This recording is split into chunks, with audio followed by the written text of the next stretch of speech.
students, today we are going to learn about adductor canal.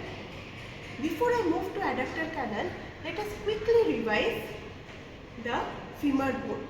Now the femur bone has a prominent border known as linea aspera, which is the posterior border. Now linea aspera has got medially, intermediately as well as laterally. Now each leaf provides attachment to the intermuscular septum.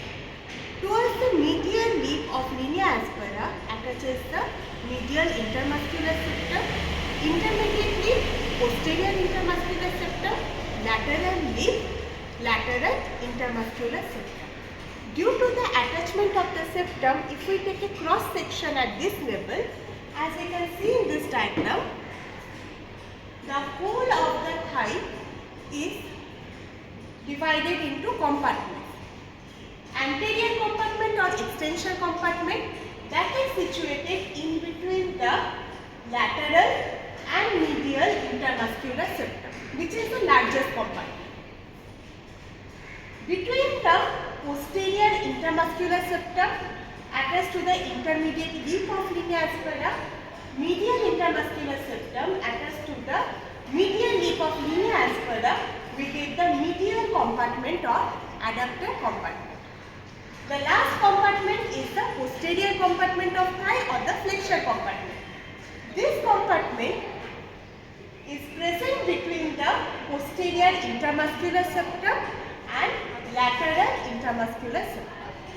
Now within this compartment, where is the adductor canal? Adductor canal is present towards the medial side of the anterior compartment, almost at the junction between anterior compartment and medial compartment. Now let us look at the boundary of the adductor canal. Anterolaterally, it is bounded by vastus medialis. Vastus medialis is the muscle of the anterior compartment. Posteriorly, it is bounded by two adductor group of muscles. This is the adductor longus above, adductor magnus below. The roof is formed by a deep fascia which extends from the vastus medialis to the adductor longus and adductor magnus muscle. Sitting over the deep fascia, extending between these two group of muscles is the sartorius muscle. That's why another name of the adductor canal is subsartorial canal. Beneath the sartorius, there lies the subsartorial plexus of nerves. Subsartorial plexus of nerves are formed by branches of saphenous nerve, branch from medial femoral cutaneous nerve of thigh, and anterior division of obturator nerve.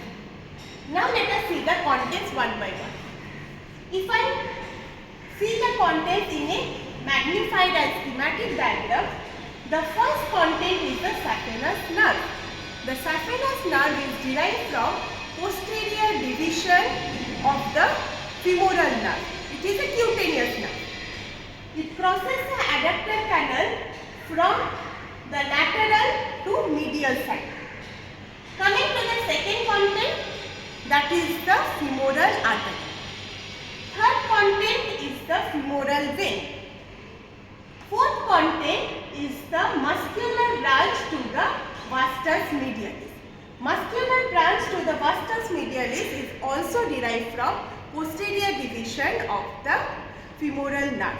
Now let us see all the contents in the cadaver. Let us see the structures in the cadaver directly. The cadaver is kept in supine position. The adductor canal is situated in the middle one-third of the thigh towards the medial side. First, we will do the skin incision. After that, removal of superficial fascia, then removal of the deep fascia. For the adductor canal, we first need to identify the muscles. This obliquely running muscle is known as the talus muscle or the sartorius muscle. Adductor canal is located beneath the sartorius muscle. The muscle medially is known as adductor longus muscle. Here we will get the quadriceps femoris muscle. This muscle is vastus medialis. Beneath the sartorius muscle, there is a deep fascia which is represented by this paper extending from vastus medialis up to the adductor longus. This is forming the roof of the adductor canal. Removing the deep fascia here, we can see the contents of the adductor canal. The first content is the saphenous nerve. This saphenous nerve is going from lateral side to the medial side. Next content is the femoral artery. Lying behind the femoral artery is the femoral vein. Now, femoral vein, when it comes to the lower part of the adductor canal, its relation goes from posterior to lateral in respect of the femoral artery. Another content is the nerve to vastus medialis.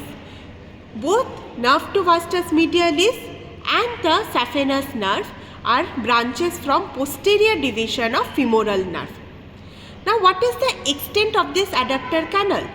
The extent starts from the apex point of femoral triangle up to the adductor hiatus. Adductor hiatus is the fifth osteoaponeurotic opening of adductor magnus. Reflecting this, the deep fascia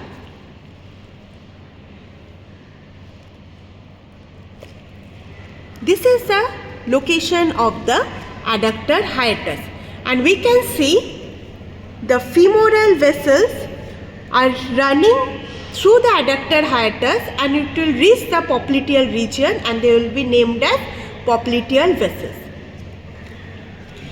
Now, in the lower part, this femoral artery gives rise to a branch which is known as descending genicular artery.